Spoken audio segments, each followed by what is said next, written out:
Hello, everyone, and welcome to another Wow Ergonomics. Now, you may have noticed we're early this week, and we're early for a number of reasons. One, we thought, let's try something different. Let's get up early, and this is early, on a Friday, so apologies to any of you out there that are thinking, what on earth's going on here? But also, I'm off on New Hollybobs later, so I just needed to get out of here. So that's why we're early. Don't make any apologies for that. No.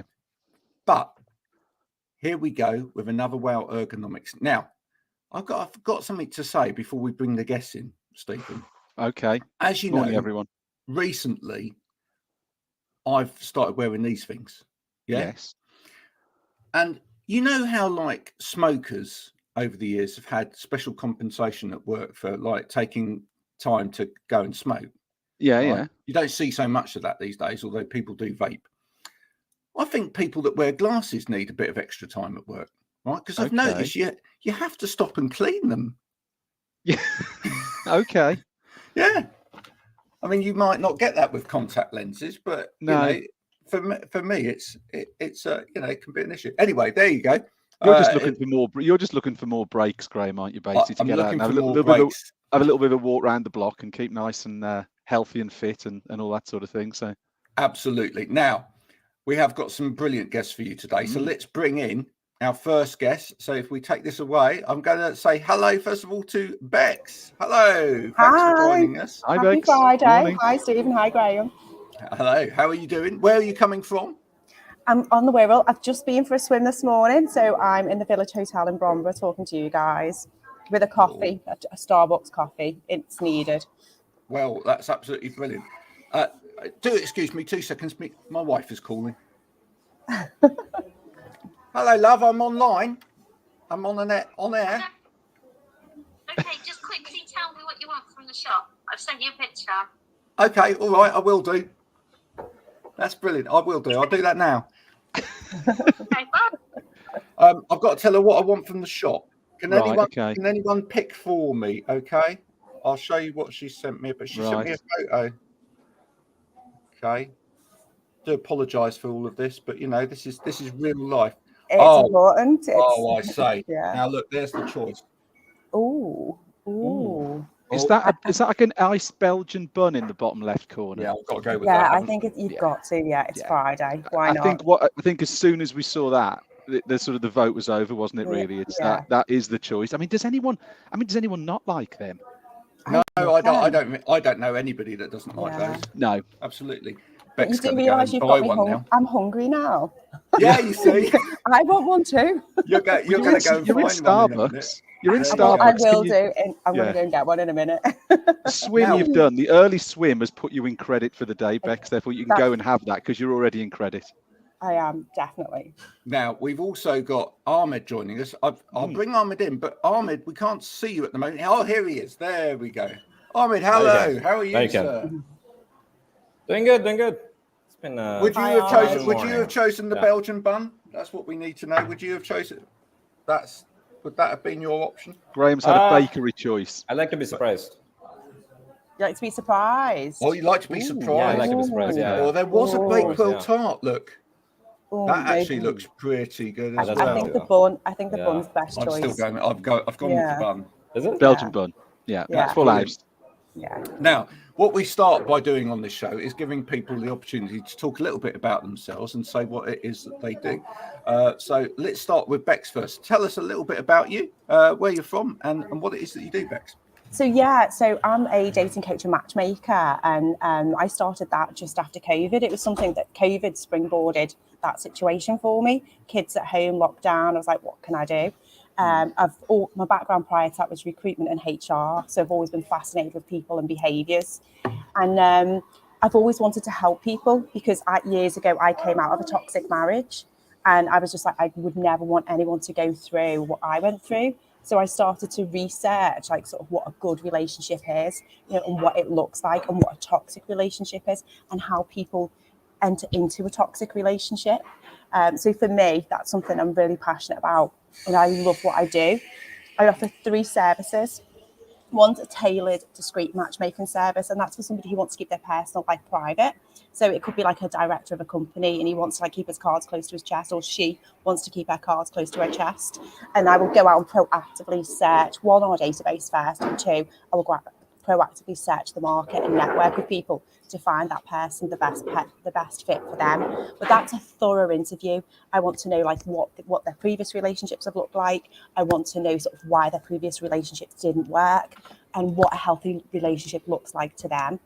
Secondly, I do something a little bit unique, which is it's a bit funky, it's a bit different, and it's for those people that are sort of, they're a little bit bolder and they don't care about the cards being close to their chest. And that's where I do sort of like online events. So think speed networking, but it's speed dating online, and that's what I do. So I get a group of 10 to 15 people, I keep it quite intimate, and we come online and we go into Zoom rooms, and it's fun, it's intimate, and it's discreet. But everybody I work with, I vet as well.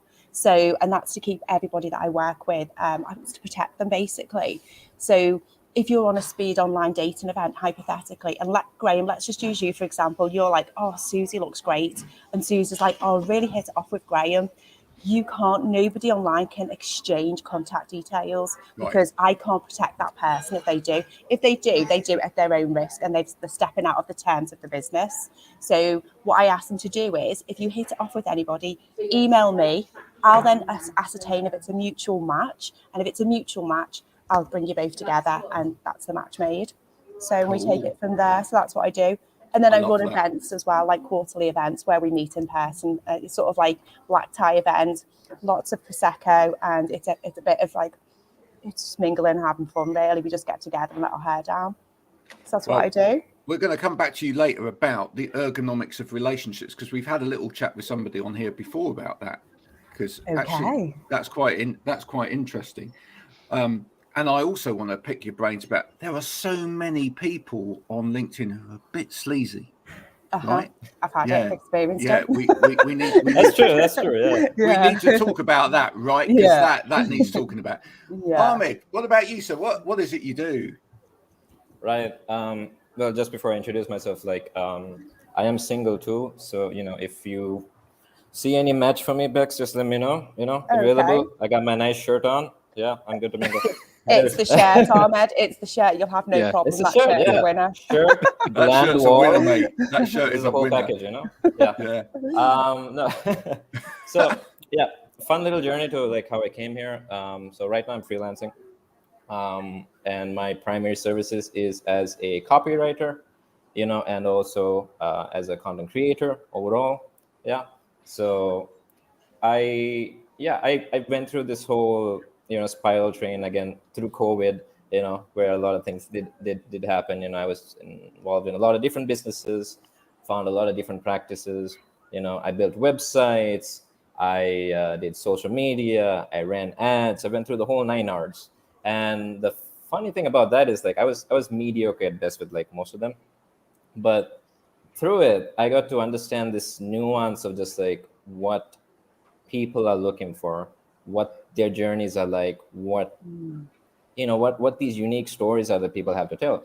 And that's that connected with my childhood fascination of writing, and I was like, oh, I could turn this into an actual thing. And so my whole shtick is to use my the experience that I've accumulated and this new perspective that I have over things, with the different businesses I work in, and embody that in the copy and the things I do. That's brilliant. We are a global reach show, by the way. So we've got someone coming from Pakistan this morning. Good morning. Good morning. Or whatever time it is there. Does anyone know? What time is it in Pakistan? I don't know. It's got to be about 2 or 3 o'clock in the afternoon. It's got to be. Pakistan has to be about 6 hours ahead. But I'm just thinking, Graham. Obviously, it's we're both early birds, so we're quite happy to do this early show. But we obviously have a bit of a following in Canada now. Susan and co, I don't see them getting up at 3 o'clock, so I think our numbers might be a little bit lower today. But a lot of people watching it on the record. But we may get a different demographic, which is absolutely lovely, and we need that. We need that occasionally. Yeah, it's good. Yeah. Ahmed, You really are. You do fantastic carousels as well. I have to say that. Oh, thanks.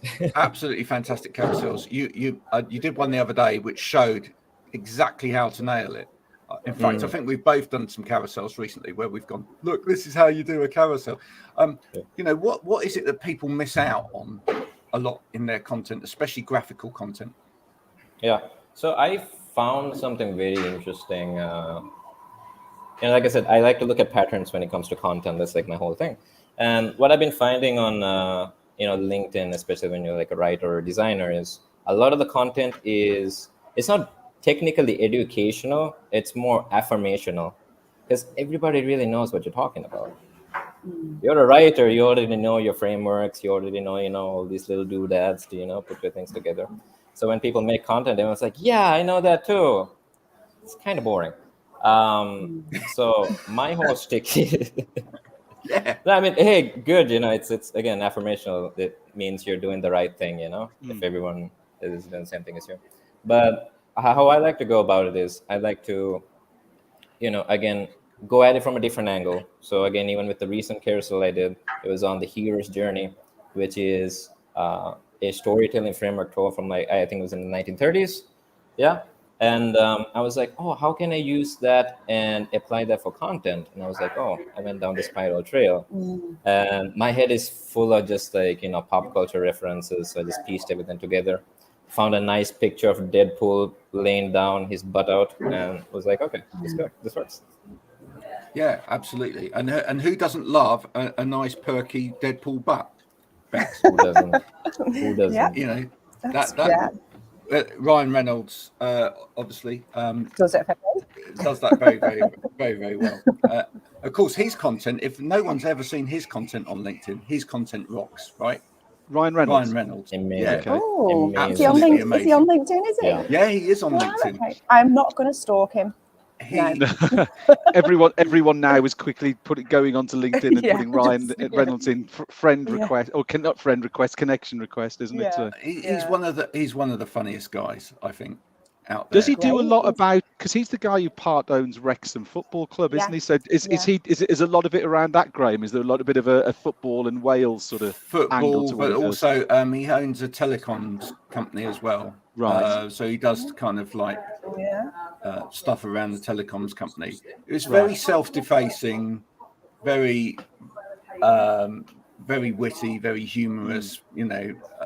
Sends himself up a lot. Sends other content up a lot as well, which I think, and that's the thing. I think it's really important to realize when a trend is a bit too saccharine and you're seeing content of a particular kind all of the time, it's really good to send that up.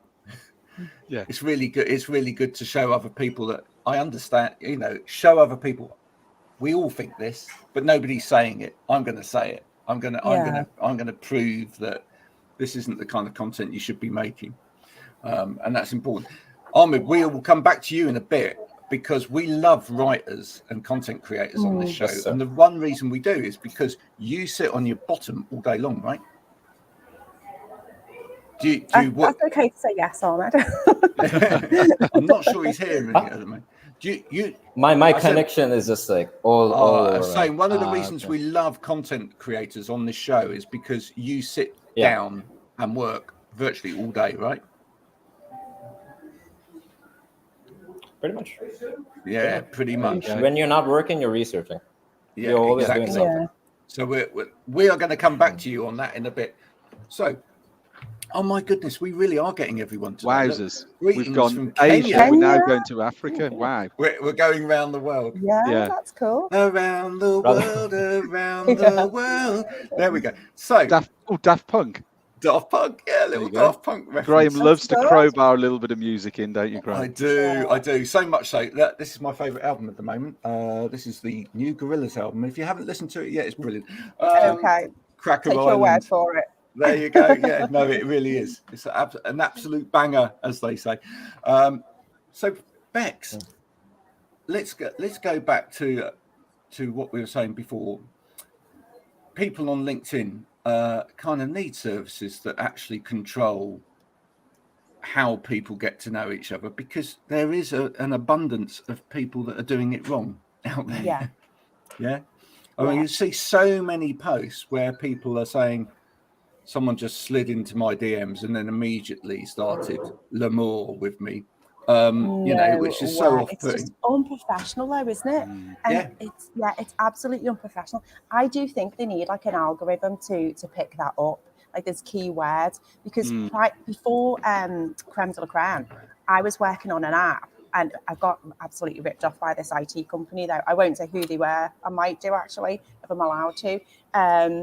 Can I say who it was? Well, probably not. Probably not. But tell us later. Yeah, I'll tell you later. Okay. Yeah. And I'll message you, Ahmed. I'll tell you what. Let's use this as an opportunity for people to talk to you, Bex. If you want to know who the company is, you need to do a one-to-one with Bex. There you go. I'll tell you all about it.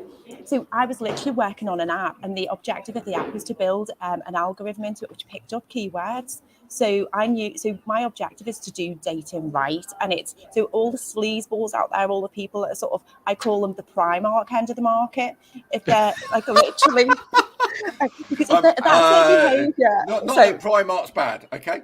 No, Primark's okay. I've bought stuff from Primark, but if their behaviour, it's their mentality is the low level, and if that's how they operate, then it's sort of, they're not the person for me. So in the app, it would pick up people who would like literally go straight in. It would monitor, let's just say, like behaviour. So if a guy or a woman came on and registered on the app, and they literally threw the net out there, and they were just like trying to contact anybody for a quick booty call, that would pick that up because the behaviour is wrong, and that's Primark behaviour, low level behaviour, I should say. Then on the high end, and I think LinkedIn needs to do something like this. On the high end, it would like, which I'd call Harrods behaviour. Let's be a bit snobby about it, but like sort of like so high level behaviour. That's sort of like, it's building relationships, it's getting to know someone, it's building trust, and it's all the key things in a business relationship, in a working relationship, in a friendship, and in a soulmate relationship. If you're looking for your soulmate, they're the key attributes, the values, beliefs, and character that you should be looking for.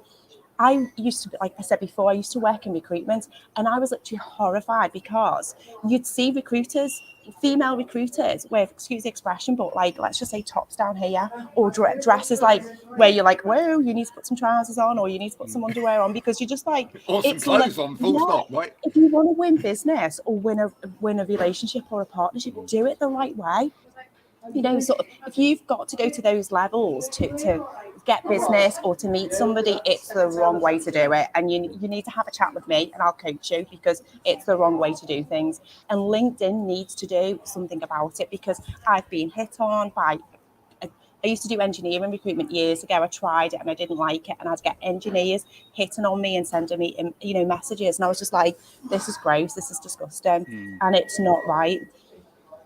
So sorry, that's my that's me this morning. Did you get all of the lines out of Far Dead about you want to see a massive tool and all of that? Yeah, you got all of that. Yeah, and I've had it on dating apps, and that's why I do what I do, because dating apps, I've had to research dating apps.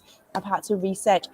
I've been on Tinder, I've been on Plenty of Fish, I've been on Match. You name the dating app, I've been on it pretty much, and that's purely for research. It's purely to monitor behaviour, get to establish what I like about a dating app. Not a lot. What I do and what I don't like about a dating app, which is a lot. And literally, the reason I do what I do is because you're speaking with real people that have been vetted, and it's LinkedIn needs to sort of, because it's meant to be the marketplace for business people, and it's a business professional site, a platform that should be used the right way. I mean, we often hear those comments, as I say, Bex, we often hear those comments, and Graham, we've had chats offline about this, about, oh, it's not Facebook and all that sort of stuff, about LinkedIn. But I totally agree about the relationship piece, Bex, but I think where it does go too far is it does veer away from what its core principle is, which is business, isn't it? Business with some personality, and sometimes you see people who are using it too much personal stuff. And I do look sometimes and think, I'm not sure what you're trying to achieve. I can't see the link between your business and that personal piece. Yes, if there's links, I understand why you'd put it in there, but I think sometimes people go too far and use things personally too much or repeat the same things. And I've said this to you, haven't I, Graham, over and over and over and again. And it's like, okay, yeah, we got it the first or second time, but the eighth or ninth time, it became a little bit too much. Just get back to you're trying to bring an audience in for your business. That is turning people off, isn't it?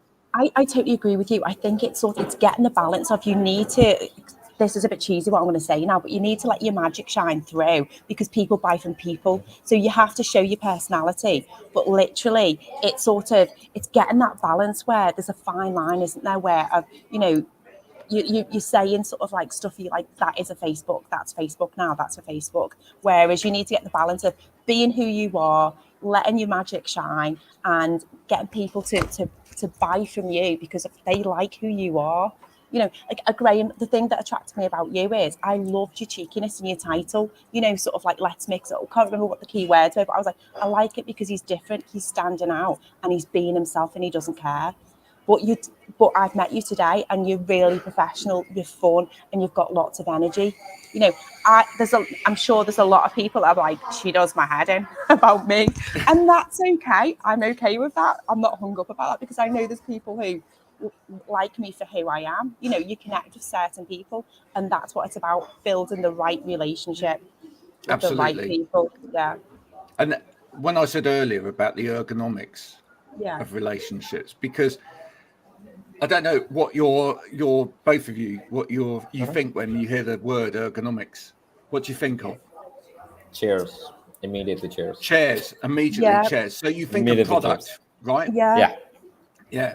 And that's because actually what's happened is, and we discuss this week in, week out, what's happened is that the word ergonomic, the adjective, has been put in front of lots and lots of products out there as a description word. So that's immediately what people think of. And actually it's been misused as well, because everything's become ergonomic, I saw something on LinkedIn yesterday. Graham, I saw something on LinkedIn yesterday with a company advertising a range of chairs, and the word ergonomic kept flashing up. And it's just like, as you say, it's, I forget we had this last week. It's being used as an adjective, isn't it now, as opposed to verb or a noun, whichever one it was. But it's almost now it's a descriptive word, where actually it's not ever what it's been about. And how many people have bought something on the back of the use of that word, because they hear it's like a buzzword, isn't it? It's a bit like, it's the word of the moment, and people are selling product on the back of it and buying product on the back of it, and it's probably and more likely inappropriate for what they're looking for. Yeah, I mean, last summer we did some alternative content where it was like us looking at things that were on YouTube and different sites and whatever, and we saw some of the worst seating ever, and it was still being described on shopping sites as ergonomic. Because by doing that, people are going to buy it. But so the thing is, though, if you really look at ergonomics, it's about the relationship between us and our work. It's between the relationship between us and our environment. So when we talk about relationships in that as well, it does have a fundamental part, because it is about how we are with other people, right? Part of our way of getting on in business and actually being productive and actually stopping us from having issues in terms of potential growth are how we relate to other people. Right. And there's a couple of things in here. So one is, how are we portraying ourselves? Because if we immediately dive in with this diatribe of nonsense, trying to say disgusting things to people on a professional site, we are going to put people off. Right. We are going to, we are going to put ourselves back. But also there is a physical side to this as well, because, and you can probably attest to this, how many times have you had a profile from someone and you've gone, you're not doing yourselves any favors, because they're like, Now, if I sat like that, right, I immediately do not look as good as when I do this. When Ahmed came on and he was like, and a bit of this, which is right? I know. That's great. Now, if I'm to sat there and going like, "Hi everyone," right? Yeah. The shirt wouldn't feature quite so much, right? So it's a great shirt, but you're using the shirt. You're owning the fact that the shirt as a prop, right? Yeah. I like how a shirt is still like 80% of the work. Yeah. But you have to carry yourself, and you have to carry the shirt, you know. And part of what we're doing as well, you'll love this twist, by the way, Steve. Part of what we're doing as well is we're not only encouraging people to sit up for their health and you know, and adopt better posture for their health. It's better for the way that you're perceived. Yeah, but it's better for the way you're perceived by people as well. So when you're on a Zoom call, your body language is really important. Yeah. If you're like, yeah, you're not gonna come across well, are you? No. But if you've got the right, like we're saying, Greg, we go back to sort of equipment and setup and things like that. If you've got that sort of looking forward, looking ahead, open chest, you're projecting yourself in a far better way. I was wondering how you're going to save that, Graham. You did that very well. I was thinking, where's he going with this? But you nailed it there. Yeah. Bex, I think you had a comment on that. Oh no, I totally agree. It's owning who you are, isn't it? It's knowing who you are. And I've literally seen a profile on LinkedIn and I thought, brilliant. I've met that person either at a networking event or on a Zoom call, you know, networking. And I'm like, oh, actually, you know, your profile doesn't align with your personality. And I think personality is 75% of why we do business with somebody.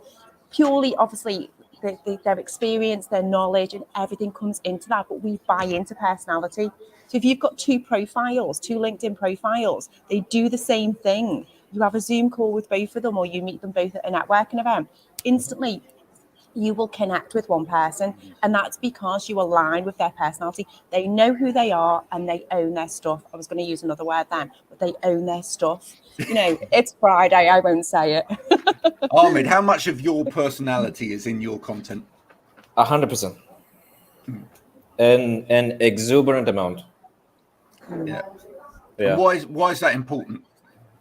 It is important because, again, it goes back to what I said before about you know, how I see content and stuff on LinkedIn today. You know, it's all affirmational. You really can't really see too much of a difference when it comes to being a writer. You know, we all follow the same frameworks, we all follow the same rules, same guidelines.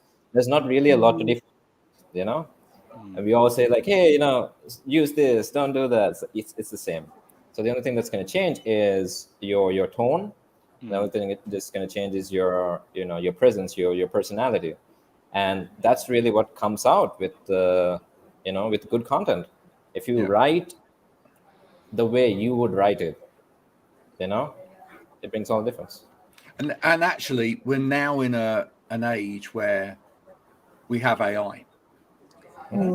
So dare I mention the horrible word of Chat GPT, but and that, you know, there's Jasper and there's AI copy and there's all of these AI engines out there which are saying, oh, you can just type a little bit in and it will make your copy. Yeah, it can, but all of the copy is going to be vanilla. Yeah. Right. Yeah. Because ultimately, what won't be in there is any personality. Yeah. And I was having a conversation with an AI specialist about this yesterday. People are always going to be needed in there. And the reason being is because we can be random. That's the great thing about the creative mind of humans. We can be random. And I was telling him the story of, I said, I don't know whether you've ever seen this, but one of the greatest comedy sketches of all time is the parrot sketch, right? By Monty Python. Has everyone seen that? No one's seen it? I know Monty Python, but I can't recall that. Start us off, Graham. Start us off. Yeah. So, well, and that's the point. It's right at the start. The most random bit of it is right at the start. So the parrot sketch is basically about a guy that buys a parrot. It's a Norwegian blue from a pet shop. And he discovers that actually this pet parrot, which he thought he was told by the pet shop owner wasn't moving because it was resting at the time, isn't actually resting. It's because he's been nailed to the perch. Oh no! That's why he's not moving. Oh, no. And so there's a whole no.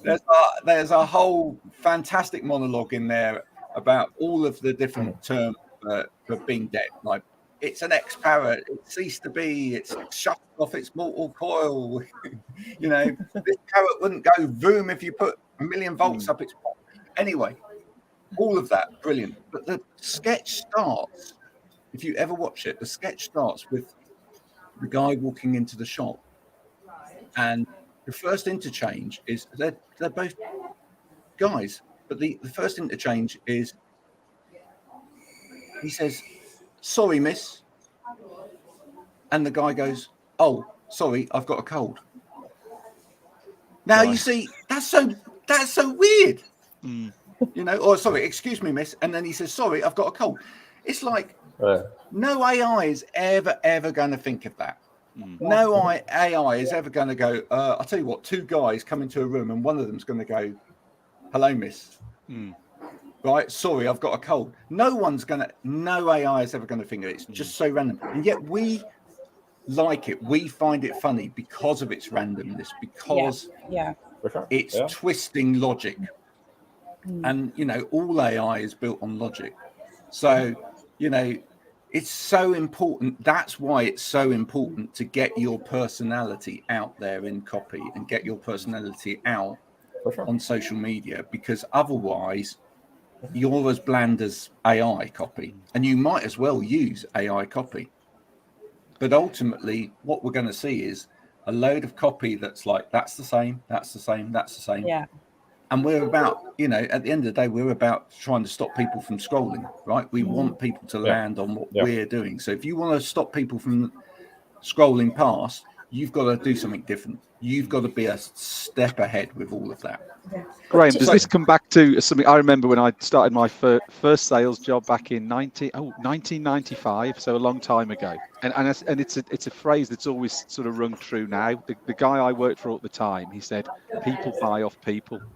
Yeah. And it's a very 1980s, 1990s sort of salesy sort of phrase, etc. But it actually still rings true now, because if you've got two people, I guess, on LinkedIn who put the same content out, or the same sort of, but put it in their own way, you're going to look at the one that really draws you in, the interesting one. If you had two people go and do a PowerPoint presentation, they could be presenting exactly the same words, but the way in which they present it draws you to that person. So I still think it's really relevant today, isn't it? You know, and that's, I know it's very sales perspective, but you could, you know, not just people buy off people, people engage with people, whatever you want to change that word, middle word to be.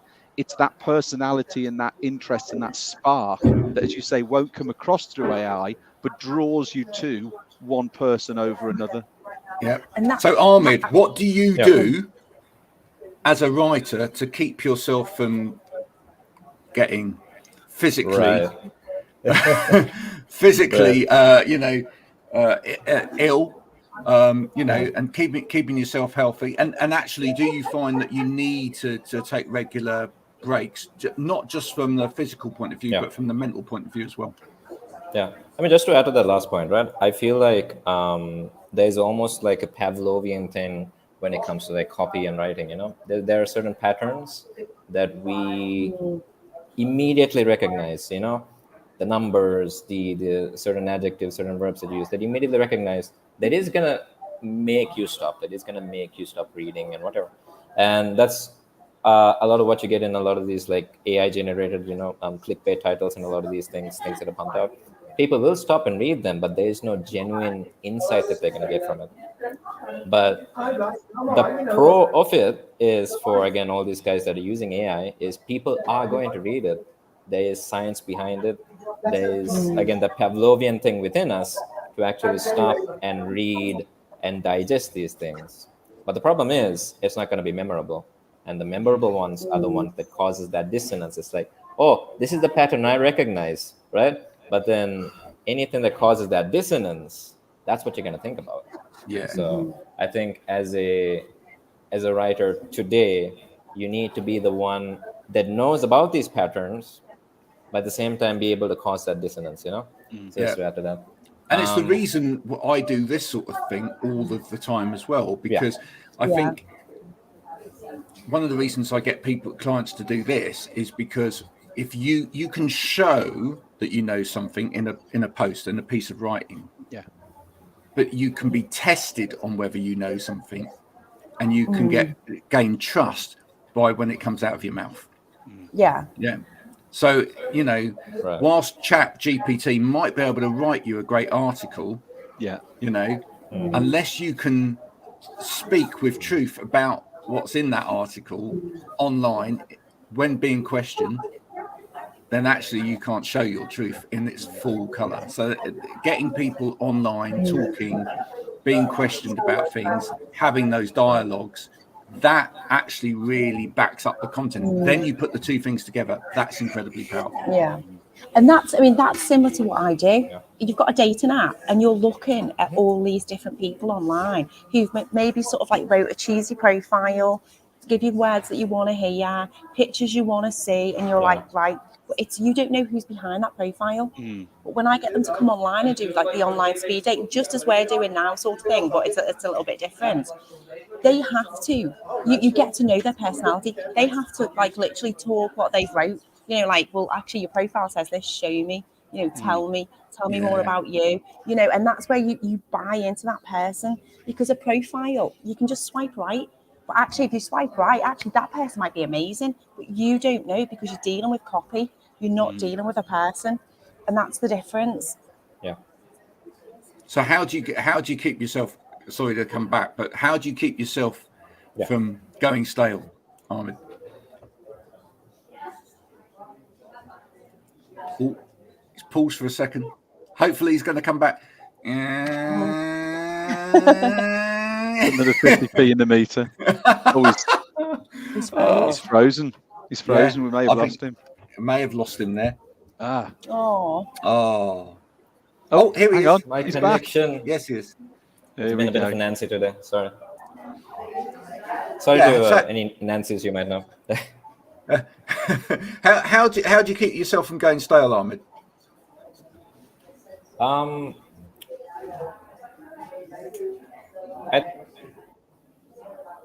think it's a mixture of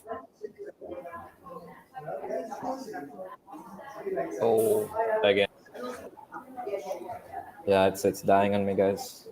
Oh no. We're all desperately waiting for the answer, aren't we? We're all on tenterhooks waiting for the answer. I know. It's almost like that. Yeah. Well, it's like great copy. What he's doing here, he's setting up the expectation, waiting for us all to hear the answer, and we might get to hear it. No, we're going to hear it now. Great. That was the moment. That was the moment. Yeah. Go for it. Go on. Go. Great. Cool. I think oh gosh, internet these days. But yeah, one thing that does keep me from going stale is the fact that I get ideas from everything I see. You know, I can look at literal paint drying and get inspired by that. You know, I can just whatever it takes. Anything is an idea to me. Anything is an idea in the right place, right? But there's some of the idea side of things. But at the same time, there's something. Is it for important, sure? Therefore, to for get sure. out? Like if I didn't have like my avenues of venting that I do, I would just.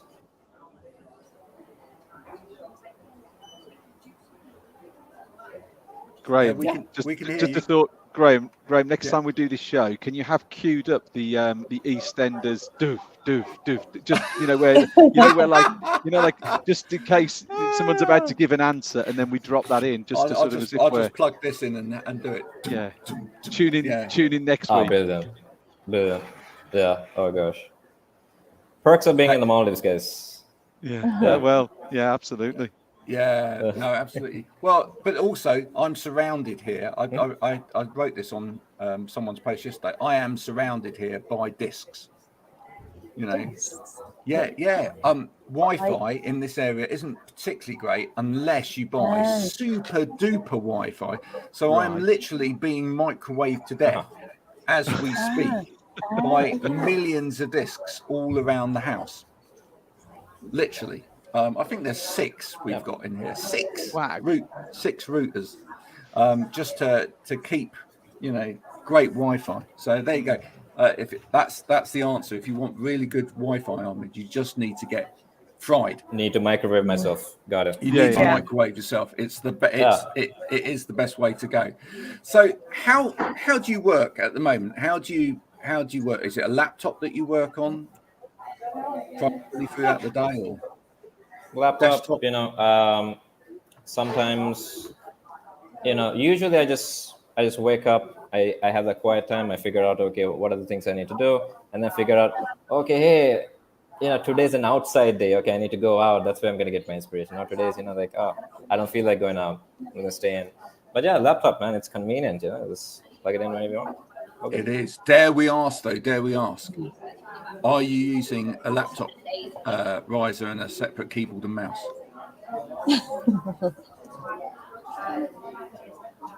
Hang on. Oh, we might even get a.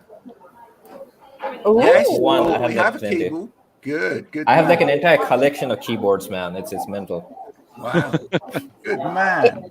Is that like a prerequisite? Do we need to do that? Do we? Yes. Yeah. Okay. Okay. So Sure. it's really, really important. I mean, if you're gonna use a laptop for what a laptop was originally designed for, i.e., you're gonna open up a laptop and you're gonna use it for like 10 minutes somewhere, quickly type something or whatever. So, duration of time is an element in the whole ergonomic principle of things. So, anything done for a short period of time is probably not going to damage you. Yeah. All right. Okay. But typically we don't do that these days. No. And what's happened is we've used a machine now that was designed for particular things like doing presentations, so plugging it into a projector and whatever, or showing people a spreadsheet at a meeting in 10 minutes. We've actually started using those things all day long. And even when we're out and about, more hybrid working, so if we pop into a coffee shop or whatever, we can be there for an hour or 2 hours in a fixed position right in the way.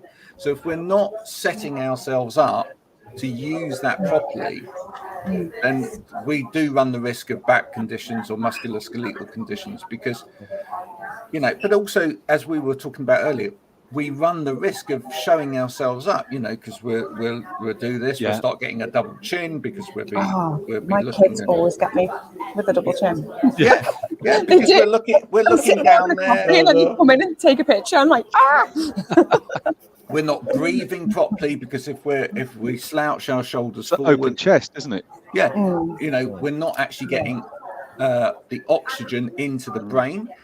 Right, the amount of people when I was out assessing over the years that I saw, and they went, "Oh yeah, but I get tired during the day." But what I do is, I take my breaks. So I regularly drink coffee. Right, you're not drinking enough water.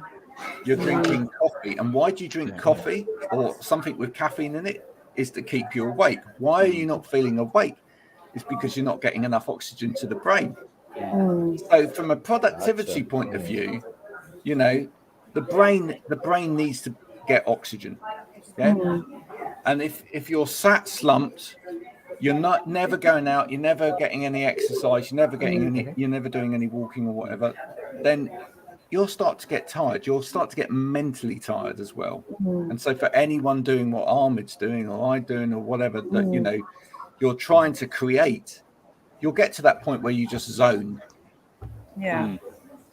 And how many people if you've ever walked in an office and you see people like that, do you just see sat there and they're literally just looking at the screen? Yeah. In a trance. Yeah. And they go, well, I'm working, and they stay later at night. Yeah. Here's the thing. They stay, right, I'm gonna stay longer because I've got to get this work done. They would get the work done in less hours if they actually were awake. Yeah. Do you think that like procrastination is a part of that then as well? Because the switching off, the drifting. Do you think that's a part of it? I do personally. I think it's important for the brain to as Ahmed said, I think it's really important for the brain, especially if you want the brain to be creative, right? Obviously, we have two sides to the brain as well. This is a really important fact. So typically when we sit and write, we only use one side of the brain, right? It's really important to do physical things that actually use the other side of the brain. So when we actually walk or hold if you go and get yourself a cup of coffee, right? The action of going and getting a cup of coffee and having to hold that and balance that starts to use the other side of the brain. Okay. Right. Graham, what was that great tip we had a few weeks ago on the show? We've repeated it twice, and someone said to us, when you're working in the office, if it's at home, put your mobile phone on the other side of the room. So if it rings, you have to get up and go, and you have to physically move and go and answer your phone. If it's right next to you, you're just picking it up and doing this all day long. It's just a tiny little trick that even though you're thinking I'm only making 4 or 5 paces, it's actually breaking up the routine, and it's encouraging that oxygen movement. So the next, it's just, someone told us it, and it was like, that's brilliant. It was Alison, wasn't it? I think Alison Thompson. Free, it doesn't cost anything to do that. Just put your iPhone or Samsung, whatever, on the other side of the room, not on your desk. It's a really good idea. Yeah, and it stops that scrolling, doesn't it? Because it's so easy to pick your phone up and just go, just pop it on LinkedIn. The next minute you're on LinkedIn, an hour later, and you're scrolling through your phone. So it's about discipline as well, isn't it? Yeah. In fact, segueing that in back to the Gorillaz album from earlier, I actually saw a documentary with it was a podcast with Annie Mac and Damon Albarn that I listened to. Check it out, folks. It's on all good listening sites. Called Changes, and Damon Albarn was talking about the fact that he hates phones. He's always hated phones, right? Because there's such a distraction. But he finds them a real distraction from the creative process as well. So he literally gives his phone to other members of the family. And if he's really in a creative process, he will not have his phone. He'll give it to his I think it's his daughter that he gives it to a lot. He gives it to his daughter and says, there's my phone. So that he can be completely focused in on what he's doing. Because that's Bex, coming back to that as well, that's one of the modern problems of relationships, isn't it? Right? Because a massive thing for me is what you saying? Yeah, exactly just what you're doing now. Exactly. And I say it's about being present when you're talking to someone. And so the key thing is you walk in, right, a picture this. Your wife at home, she's dealt with the kids, she's done a part-time job. I'm not saying all mums at home or all wives, don't work. But what I'm trying to ascertain is your husband walks in, right? You're there, and he's like, "Hi, love," and you're like, "Hiya." Yeah, hiya. So you've got the phone in your hand. You don't even look up at that person. Instantly, it's like you think, I don't matter. She's not interested. He's not interested. Or you're in a restaurant, you're on a date, and you're scrolling. I've seen it. I've been out in a bar and in a restaurant, and I've seen people out, and I'm like, oh my word, they need a chat. I give that relationship 5 months because she sat there eating a meal, and he's like, scroll. Now listen, let's just get this. Let's just get this straight. Okay, not on, is it? It's okay to use your phone on a date, right? But if you're doing it together, right? But if you're doing it together, it's about a date. It's about connection. Yeah. So but what I'm saying is, if you choose on a date to go, we'd like to take a selfie of us. To remember this, of course. Yes, to take to take a momentum of this special occasion. All right, and you do the old boomerang of the drinks and whatever with you there, and get a waiter to take a photo of you, and then that phone goes back in your pocket and it doesn't come out. That's fine. So we're not saying don't have your phone out at all to capture the moment. That's brilliant. What we're saying is, and I have seen it. Yes, dear. Yeah. How are you? I think was there a big football match going on though during that? Because that sometimes can be a distraction, can't it? If you're keeping up to date with the scores or something. So. Do you know what? I'm not being funny. You've got to like literally try. I say to people, go on a date and say, right, this is the agreement. I'll leave my mobile phone at home if you leave yours at home. And it's the best, like, forget about your mobile phone for one night. Go and connect, go and have a laugh. Okay, you can't take a photo. Or the agreement is we put our phones away, we turn it off, we take a couple of photos, like what Graham's just said, get the waiter to take a photo for us, we put it away. But I've said to my kids, like, right, it's family time, you know, like phones away at the dinner table. We do not have phones at the dinner table because it's a time for us to talk and connect. And it's, you know, like, put it down for half an hour, you know. Yeah. And it's all about connection. I mean, you know, I find it funny. I find the whole thing quite interesting that on the one hand, we're doing all of this stuff online, social media, etc., to try and connect. And then on the other hand, we behave in a way that says we don't want to connect with people. You know, ultimately, we need to have behaviors that show that we want to connect with people. Because if we don't adopt those behaviors, then what's the point of trying in the first place? You know, what are we trying for? We get to know somebody so that we can ignore them. That's pretty weird, really, isn't it? You know, there we go. We've probably put the worlds to rights, relationship-wise and copywriting-wise today. So, folks, thank you so much for coming on today. Thanks for joining. Now, everybody that comes on, if they wish, we will obviously send you a little something. So, Ahmed, it looks like your keyboard's heavy there. Is there anything you particularly need? Do you have a laptop riser? Yeah.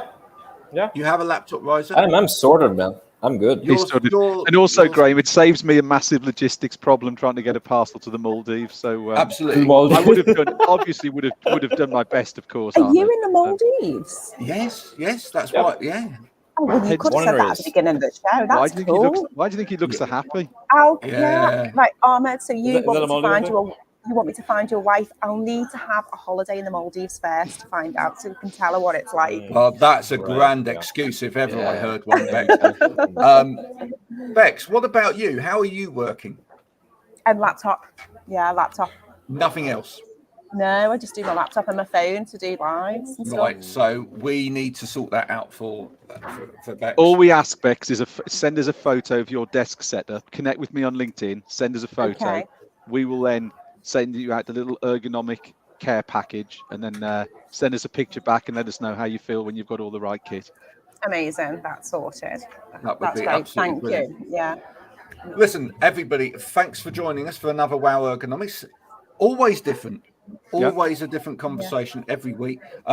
This week, it's been the wonderful Bex Flynn. Round of applause for her. Ahmed, down the bottom. Thank you very much. Guys. Thanks, Graham. Thanks, Stephen. Lovely to meet you, Ahmed. With these people. Yeah, I am. We will connect. Whatever social platform you're on, give us a follow. You'll be able to watch this and previous episodes of this, hundreds of them even, at wowergonomics.com. Fill your boots. Amazing. Enjoy as much as possible, and stay safe out there, folks, because remember, you only get one life. Okay.